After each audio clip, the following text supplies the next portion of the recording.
Hello everybody and welcome back to Civ House. I'm Rob and today we are going to be taking a look at the new update for Civilization 7, update 1.1.0. There's a lot, to say the least, so I'm not going to waste much time in this opening. I'm just going to ask that you guys like and subscribe if you enjoy Civilization content, as we're coming out with new Civilization content almost every single day. Actually, realistically, pretty much every single day. And so today's content is going to be looking at these updates, and there are, like I said, quite a bit. Let me know in the comments section below what you are most excited for, but let's jump into it here. They basically tell us that they're going to start doing a feature spotlight section where the devs are going to dive deeper into certain areas, and that also there are updates specific to consoles as well as just the overall ones that we're going to be getting for PC and just, you know, in, I don't know, Civilization 7 in general. So, you know, very excited for all of that stuff for you guys, especially those of you who are in, you know, or who do play this on consoles. I think that, you know, Civilization 7 was made with console players in mind, so it's good to see that they are doing that. Refining the modern cultural legacy path, geographic society is where we're going to be starting. So let's kind of jump into what they're talking about here, and I think this is the feature spotlight stuff that they were talking about.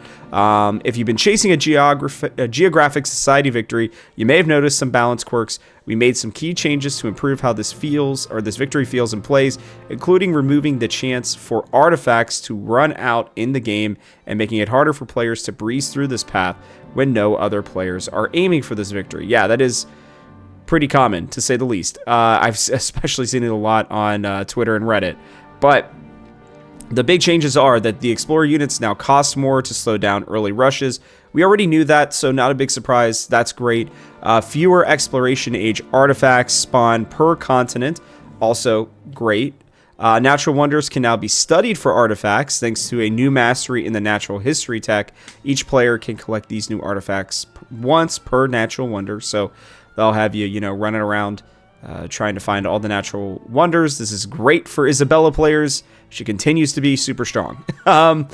Additional artifacts can be earned by completing the Future Civic. Repeatable, providing a new late game opportunity. I think that's great if you can get to that. An additional AI and quality of improvements around Geographic Society gameplay. We hope these changes balance the pacing of the Geographic Society victory, rewarding players who go all in on culture while ensuring other leaders still have a fair shot at competing for different paths. We'll keep monitoring victory pacing across all legacy paths and make future adjustments as needed. This is great. I love the fact that they are willing to change the legacy paths. I think that's going to be important as we move forward and as new leaders and new civs get added to the game, which is going to be part of the 1.1.0 patch here. I will say before we dive into the actual update notes, which you guys will see here are very long. Oh my goodness, they are long. The Crossroads of the World collection is out with this as well. And so, you know, what I'll say is that, you know, we're getting Ada Lovelace, we are getting Great Britain, and we are getting Carthage as well, with the new wonders that we knew about, Machapukare, Mount Fuji, Vinikusha, and Viren. Sorry, probably butchered all of those. We don't know much about the wonders yet. They haven't really shown us this, but we did get a deep dive into the leader and to the two new civs that are coming out. So we have a full video. It's like 25 minutes where I dive much deeper into these three. So we're not going to be doing that on this video.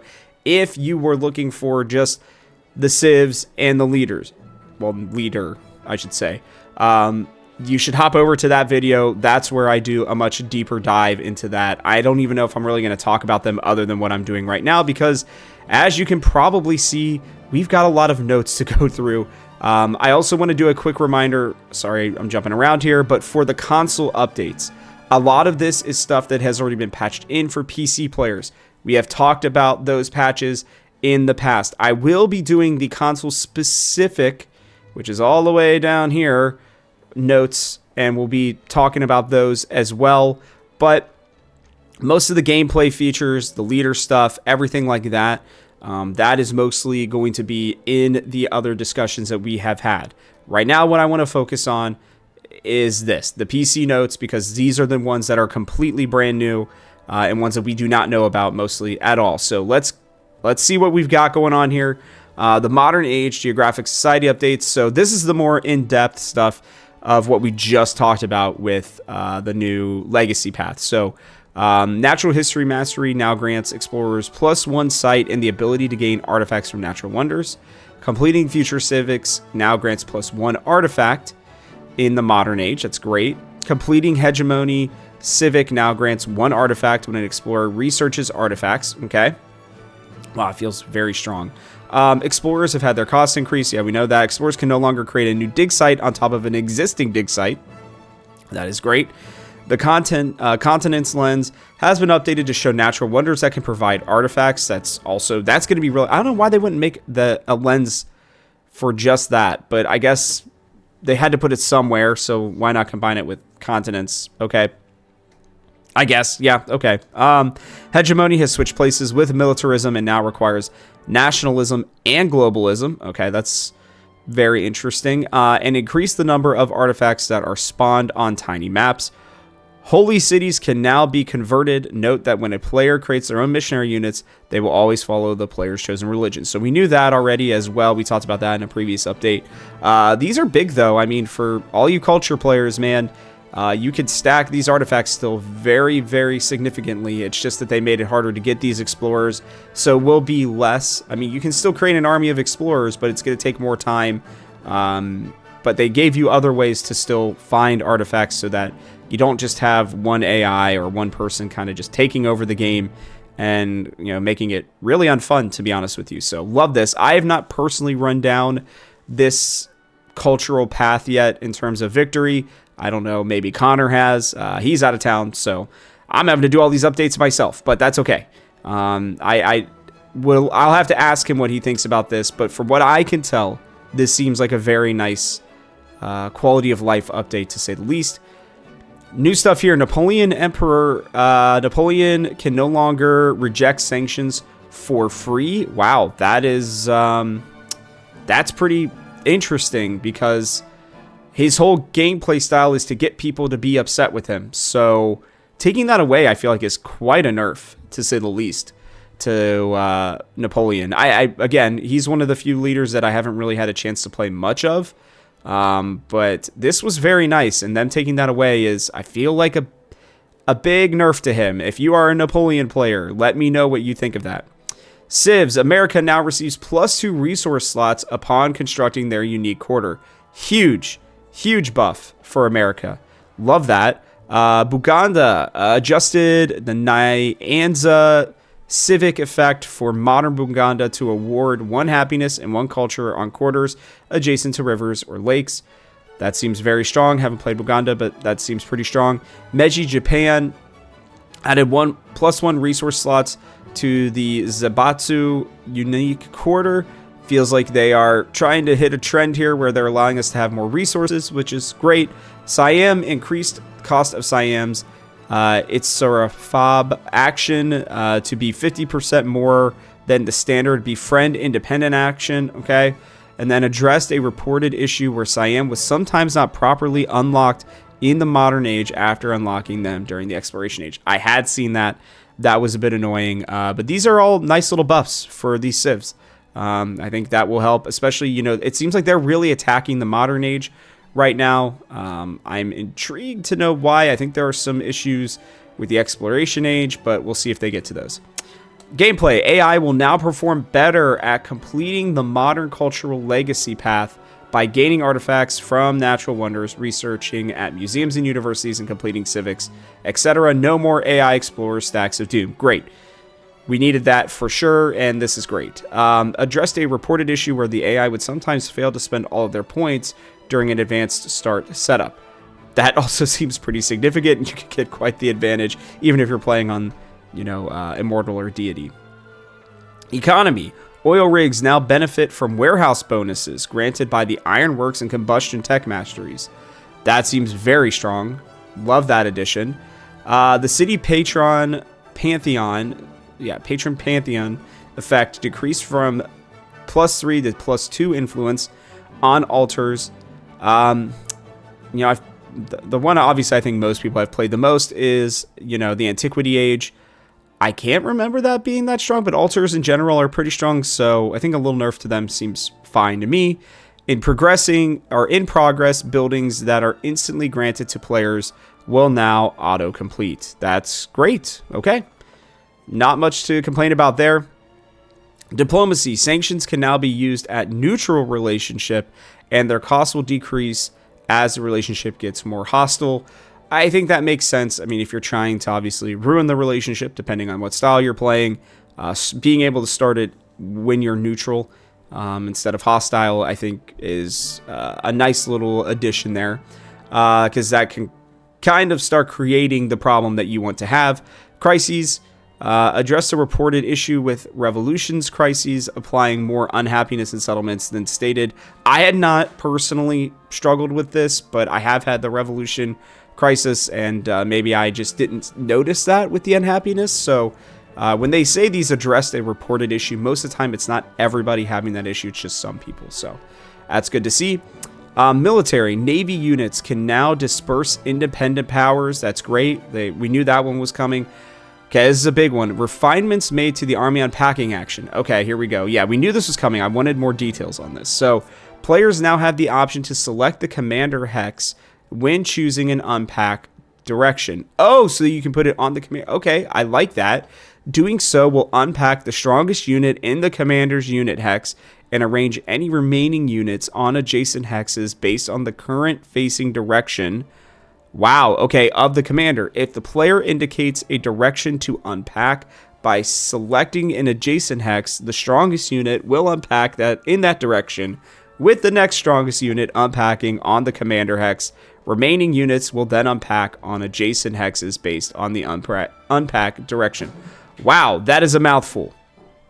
Okay, basically what it's saying is you're going to have to be very cognizant of what direction your commander is facing, right? We do have flanking bonuses, all that kind of stuff in the game, right? So it makes sense to a certain degree, but I love this ability to be able to unpack on your commander. I have honestly wanted that more than a few times, because then it's like I unpack them and then I move my commander, right? And it's like sometimes maybe you just want to unpack one hex back, right? So I absolutely love that. You're going to have to be just very intentional, though, about what direction your commander's facing. It's a little bit of strategy. I wouldn't call it skill necessarily, but like that is something that you're going to have to be very cognizant of as you are, you know, preparing your units. So very cool. I love that. Very, very nice. Addressed a reported issue with harassment, promotion, unintentionally stacking too high. Okay, again, hadn't had that issue, but that's good.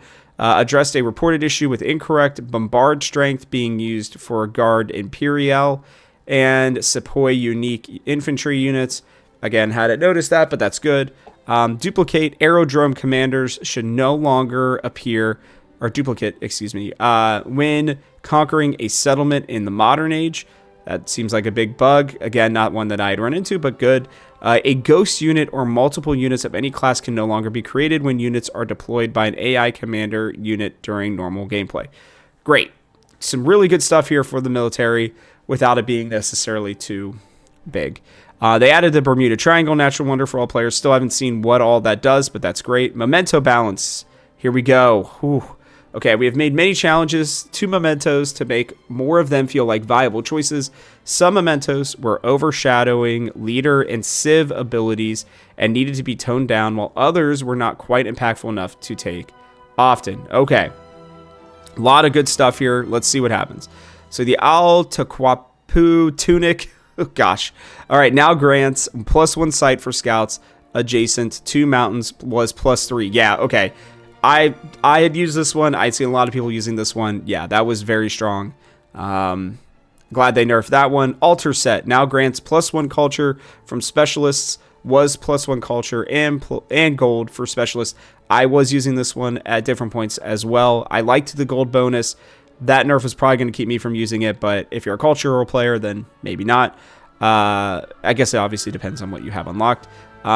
Chalcedonia seal now grants +1 culture and gold for unique buildings and improvements. It was +3 culture and gold for unique buildings and improvements if you have 3 or more unique buildings and improvements. So this takes away the if part and nerfs it a little bit, but it kind of makes it still pretty balanced. Hadn't used that one, but that sounds good. Crown of Napoleon now grants 200 gold per age when a formal war is declared against you. Was 100 gold per age. That seems like a very nice buff. I can't say that I've used that one, but that seems like that'd be really good, especially for myself who's, a military kind of person. And it feels like, again, for Napoleon, that's a really strong buff if you decide to use that while playing as him, because you're kind of wanting people to be mad and be at war with you. I could also see this being very big for Harriet Tubman, for those of you who like to play the defensive war strategy. So we'll keep that in mind. Dong Sun Drum, declaring a formal war against another civilization grants a tech boost. The old effect was it grants a celebration. Wow, that is a big change, actually. I feel like that's better, depending on what you're doing in game. So that we'll have to see how that one goes. But that seems like a buff to me. I don't know. Eagle Banner. Now cities gain +2 science per great work on display. Max 20%. It used to be that cities gained 5% efficiency per great work they contained, max 25%. So that's a direct nerf on that one. The Great Imperial Crown now grants +2 science per age on towns in tundras. Cities used to gain 5% science per great work on display, max 25%. So this is just a straight up, you're getting +2 science. That's interesting. That seems like a nerf to me. I haven't used that one, but that seems like a nerf to me. You'll have to let me know. Imago Mundi now grants +2 sight instead of +1 for scout search and lookout abilities. Was +3 sight. Okay, again, another sight nerf. Joyesu, or Joyesi, I don't know. Now grants +2 happiness for every cavalry unit. The old effect was +2 happiness per age for every cavalry unit. So it looks like they just took away the per age part, which is a nerf, I guess, to a certain. Well, not I guess it is a nerf, but depends on how long you were going to have your cavalry units and how many you were going to have, during the age transitions. Anyways, Merchant Saddle now grants +1 movement for scouts, merchants, settlers, and explorers. The old effect was +1 movement and sight. Okay, so again, another sight. Wow, they are super nerfing sight, which will make people like Ibn Battuta a little bit stronger with his sight maps. So very, very interesting there. The Padron Real now grants +2 happiness per age on natural wonders. It used to be 100% yields on natural wonders if you are working the most natural wonder tiles, +2 combat strength for naval units if you are not. So this one's kind of just more of a balancing. You're just going to get the +2 happiness per age. That seems like that was really strong, but they've nerfed it, but still kept it still relevant, I guess is what I would call that. Queen's Jewelry now grants +2 gold per age on natural wonders. It used to be +2 gold on natural wonders, so they buffed that one for sure.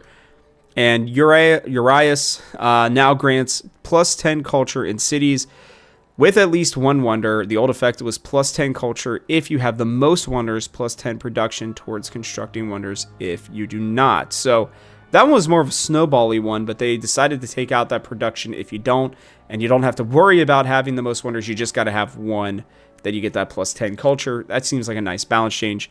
Memento text updates, +1 happiness per age on quarters during a celebration. It used to be during a celebration, +1 happiness per quarter per age. So yeah, that definitely makes it a little bit better. We'll skip those. Those are just clarity things. Moving on, UI. This is the big one. Some of the big ones here, guys. Text changes. Updated Maya's Kauna unique building text to state +3 science instead of +4. Okay, that's interesting. In updated text for the following to reflect changes in a previous patch. All right, yeah, we're not going to worry about the text stuff. That's fine. The text stuff. Notifications. The not enough golden treasury message now correctly appears when attempting to purchase an item the player cannot afford. That's great, because there were definitely times where I was trying to buy stuff and it felt like I had enough, and then I would look up and I didn't. So that's great. I'm glad that they save us that little bit of trouble there.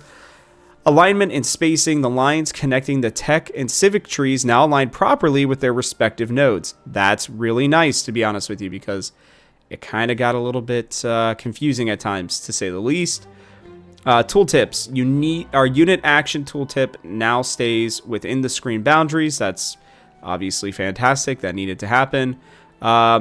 General. So the victory achieved pop-up now takes you to the correct Civilopedia page if it is the final milestone, and the correct tab in the victory progress screen otherwise. Okay, that's good.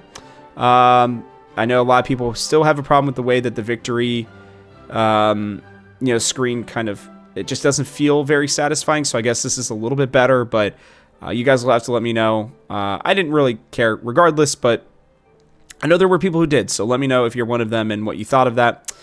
Descriptions for a Civ's unique units will no longer mention their tier when loading into the game. Wait, what? Okay, descriptions for a Civ's unique units will no longer mention their tier when loaded into the game. Okay, I guess that's fine. Social policies and crisis policies can now be slotted separately when you unlock both on the same turn. This had previously made the screen appear stuck when either table had an empty slot. I had not run into that issue, but that would have annoyed the crap out of me had I, run into it. The plot cursor effect should now be more visible during a growth event or when placing a building. That needed to happen big time. Selecting factory resources no longer highlights invalid slots. Yeah, that obviously needed to happen too. A new icon for natural wonders in the continent lens has been added. We already know that. That's great. Updated and improved the leader attribute menu. Okay. I'm intrigued to see what that actually ends up meaning. Leader portraits now properly update when relationships change during gameplay. Definitely have noticed that one. I still think their faces are so goofy, but hey, it's a nice little, I don't know. It reminds me of older Civ, which I don't dislike. Scroll bars now properly respond to mouse wheel input. Great. That needed to happen in a very big way. It was driving me absolutely up a wall at times, trying to find things and scroll for things, especially in the Civilopedia. So that's good. Addressed a reported issue where enabling or disabling lenses would hide resource icons. Hadn't had that issue, but I did have resource icons kind of just disappear on me at different points. So not even during lenses, so I'm glad that they are addressing some of those things. Addressed a reported issue where resources were unable to be assigned to their origin city after being unassigned. Had not had that issue, but again, that would drive me nuts. Narrative events addressed various reported issues that were occurring on some narrative events. Very vague. Great.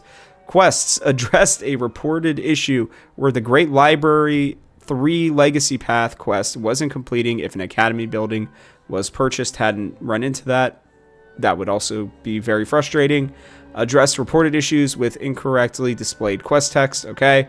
Loading screen corrected typos and other loading screen text issues. There definitely were typos in there. So I don't know how that got to, published from the beginning, but that needed to happen. Added additional audio for various UI events, including first diplomatic events. That is great. It's just something to help immerse you into the game. I need those kinds of little audio cues. I really love them, to be honest. Oh boy, okay, we are getting close to the end of this. The correct citizen character set is now being displayed for the Korean independent powers. I had seen people complaining about that on Reddit and thought that was pretty funny that they somehow had completely boofed that one. Platform specific Macs, you guys are getting some support for direct mode support for Retina displays, hotkeys, and the side mouse buttons couldn't be assigned, so that's good. Linux users addressed a reported issue where the mouse side buttons couldn't be assigned, so I guess that was something that they had really worked on for Windows, but not for these. So, okay, that's all the PC updates. That's probably most of the updates. Now let's go down here. Like I said, most of the stuff I think is stuff that we already have had in the game. So if I skip over too much of it, you guys can let me know and I can maybe come back to it if you would like. But we're going to go down to the platform specific portions where I think that this is going to be, should be mostly new things. So addressed a reported issue where the input prompt to loop between units stacked on a tile was appearing in the wrong place. That's interesting. Reported an issue where it was possible to convert a town to a city without having enough gold. Okay, a little bit of cheating there, console players. What the heck? Issue with incorrect input prompts appearing issues with incorrect input prompts appearing. Reported issues with controller focus. That is important.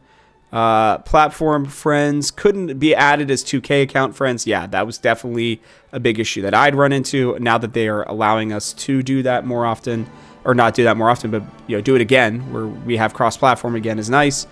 Multiplayer invites were not received in game. That happened all the time. That hopefully is fixed with PC. I haven't played a game with Connor in a little while, so. Well, we have one, but, I haven't really invited anybody else. So we kind of had our way figured out, but I'm hopeful that they will continue to work on multiplayer, as it feels like that's an important part of this game. Cross-platform lobbies and cross-play saves were not available on first title launch. Yeah, that absolutely was a problem we ran into. Tooltips for items in the tech and civic unlock pop-ups were inaccessible on controller. A lot of this stuff is on controller things. Confirmed the button would appear offset from the tile highlight. Diplomacy scenes would fail to exit completely when backing out of them using a controller. Oh my goodness, this was a buggy mess for you console players, wasn't it? I mean, I already had some issues on PC, but this would be driving me nuts. Menus would automatically scroll when users would switch to another tab while scrolling. Holy moly, could not navigate through the Civilopedia search with a controller. Research and excavate tooltips not available or not visible when playing with a controller. The game was blocked after triggering the lenses. The lenses are a problem too. And autosaves were not created after hitting a certain limit on Xbox and PlayStation. That would drive me nuts. Just delete old autosaves. Yeah, that would be crazy. Wow. Okay, for PlayStation, where players could join a private lobby through a join code were not reported as in a multiplayer game. For Xbox, where attribute sections names were on 2 lines, where players were not moved to a lobby when joining a game. Autosaves, we knew that. Customization items from purchased DLC could not appear. Dude, it's taken them a month to get the stuff that you paid for. Ugh, that's a bummer. And then for Switch, when trying to join lobby, standard map size twice, where a player could appear twice in the friends list. Okay, wow. So a lot of this stuff, guys. Oh my goodness. Console players, you guys are getting a much needed quality of life update. I'm sure that has probably been driving you nuts. For PC players, there are a lot of little balancing things. I would have liked more UI stuff, and I know that they had said that they were going to do more when we talked about it last week, but this is good. It's not great. This is good. There are some good updates here, I think, for the people who prefer or want to play through the cultural victory path. Great. This is, I think, a very nice balance update is what I will call it.